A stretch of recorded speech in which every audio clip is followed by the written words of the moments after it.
Legal, cara. Agora falando um pouco da Ace, explorar um pouco como vocês estão divididos hoje, entender do teu lado como é que funcionam essas sinergias, porque hoje vocês têm um braço de educação, Sim. um braço de inovação, que aí conversa muito com a consultoria, né? Como que essas três áreas, elas, além da aceleradora e dos investimentos, né, elas se conversam e ela pode entregar um diferencial para o teu cliente? Legal. Tem algumas coisas bem interessantes que o fato de eu ter uma empresa de educação e toda uma plataforma montada, um time que é dedicado para fazer isso e etc., ele automaticamente aumenta e melhora a entrega da consultoria, por exemplo. Ah, legal. Porque a entrada dos cursos da Dojo, né, que é o nome da empresa, a Future Dojo, faz parte do onboarding dos novos contratados. Então, o cara entra, ele tem acesso a todos os cursos. Então, os cursos que a gente faz, né, e que a gente, né, coloca no mercado, aquela pessoa ela vai ter acesso e ela vai ter um diferencial competitivo, e quando ela chegar para apresentar para um cliente, por exemplo, como consultor, ele já está um nível acima do que ele entrou. Então, é um tipo de sinergia.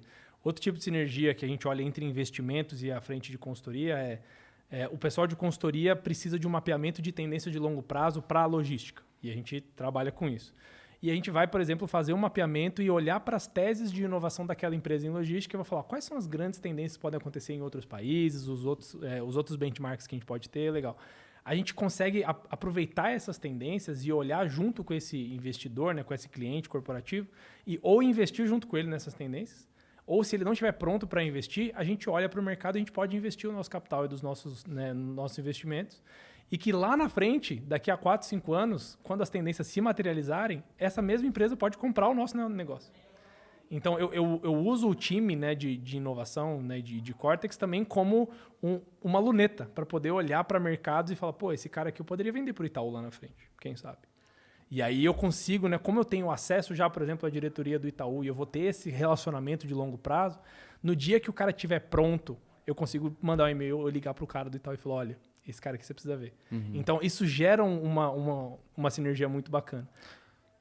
Mas bem interessante porque é um pouco de mudança de perspectiva de uma consultoria tradicional, né? Porque consultoria tradicional, você tem aquela coisa de implementação, recursos alocados no cliente, projeto, gestão, tudo. E aí, pelo que você fala, a gente está aqui falando mais de tendências e ajudar o cliente a olhar para frente do que vai acontecer, enfim, na indústria dele. A gente tem um trabalho de implementação pesado também, mas uma coisa que a gente não faz é vender homem-hora. Né? A gente não coloca lá a pessoa alocada, não tem uma pessoa que vai trabalhar só naquele projeto, porque essa troca de informação dentro de casa é o que gera resultado desproporcional. Se eu simplesmente pegar uma pessoa e colocar lá no escritório do cara para trabalhar, ele não está extraindo o que precisa, que é o ecossistema inteiro da ACE. Né? Então, a gente tem também implementação de validação de novos negócios, pegar uma ideia interna e transformar isso num negócio dentro da empresa, ou fazer um programa de intraempreendedorismo, né? E achar esses intraempreendedores que estão lá dentro e fazer esses caras potencializarem o negócio, ou procurar, né, para poder investir em novas empresas, ou para comprar novas empresas, ou para montar fundo de investimento. Tudo isso a gente ajuda, né, as corporações a fazer. A parte de avaliação de tendências é uma das sinergias que a gente captura, mas do mesmo jeito, né, que o pessoal de consultoria me ajuda, né, como gestor aqui dos fundos, a gente consegue ajudar eles com o know-how, com o acompanhamento e com a visão do mercado que normalmente os outros consultores não têm. Esse ano a gente avaliou 1.088 startups. Eu estava falando isso de uma reunião agora mais cedo. Caraca, meu. Esse ano. Então, se vem um cliente Daqui a tipo pouco a tem que Renner, colocar um machine learning, meu. É. Colocar uma inteligência artificial para... Eu vou pensar numa startup. Não, pra botar os pitch, né? linha de produção. E a gente investiu em 4, então é 99,9% de recusa. Né? Mas quando vem a Renner, por exemplo, que é o nosso cliente, e fala, putz, eu estava procurando uma startup que faça isso, eu tenho uma boa chance, uma chance maior do que qualquer um de saber, puta, se existe, tá aqui com a gente. Porque você tem um banco de dados, você constrói um banco de dados. E eu tenho esse banco já de Alguém anos passou e aqui anos. que falava uma coisa assim. E eu consigo olhar e falar, olha, putz, até existia.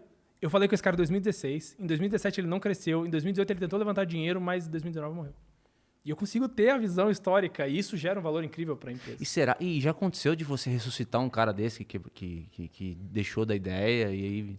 Raramente a gente ressuscita a startup, mas alguns exemplos legais são, na época de aceleração, nem todos os negócios que a gente acelerou viraram unicórnios. E tudo bem, isso faz parte do jogo. Mas tem alguns empreendedores que são excepcionais em negócios não excepcionais. E o que aconteceu com alguns desses caras? Eles viraram colaboradores da Ace. Então a gente tem líderes hoje na Ace que eram empreendedores, eram sócios dos negócios. Os negócios fecharam, não deram certo. E aí o cara curtiu tanto a dinâmica e a mecânica e o time que hoje ele lidera projetos e times maiores do que a empresa dele lá no passado. Então, isso é um tipo de sinergia, por exemplo. Né? Eu trago um cara e falo, putz, eu preciso te aproveitar. Você é um cara muito bom. Vocês são uma captação de gente competente também, né? Assim, a única coisa que faz um bom negócio é a gente. Né? É. Então, a gente tá dentro do business de gente, na consultoria, que é uma relação mais óbvia, mas na visão também de ajudar os empreendedores. Se eu não tiver um time bem capacitado e bem assessorado, como é que eu vou sentar num conselho de um cara que recebeu 10 milhões de dólares? Não dá. Né? E porque o cara não vê valor. Então, para a gente conseguir gerar valor e provar que a gente é importante e relevante, até a empresa do cara valer 100 milhões de dólares, é um trabalho. Então, isso tudo é baseado em gente. Né? Então, gente boa atrai gente boa, a gente ter contato com grandes executivos, o cara traz ideias e traz pessoas e traz colaboradores, e o colaborador pode virar um empreendedor se ele tiver uma boa ideia. Ele sai da consultoria e ele vira um CEO do novo negócio. E eu quero manter gente boa, eu quero manter aqui de qualquer forma. Seja como consultor, como empreendedor, como investido, como mentor, como investidor, enfim, várias coisas. E a gente montou, né, esse ecossistema. É mais um ecossistema do que uma empresa, um conjunto de É muito empresas. legal, né? Que às vezes uma coisa alimenta a outra, assim. Você começa a colocar um ambiente ali onde, cara, assim, acaba que rola network puro, né? Puro.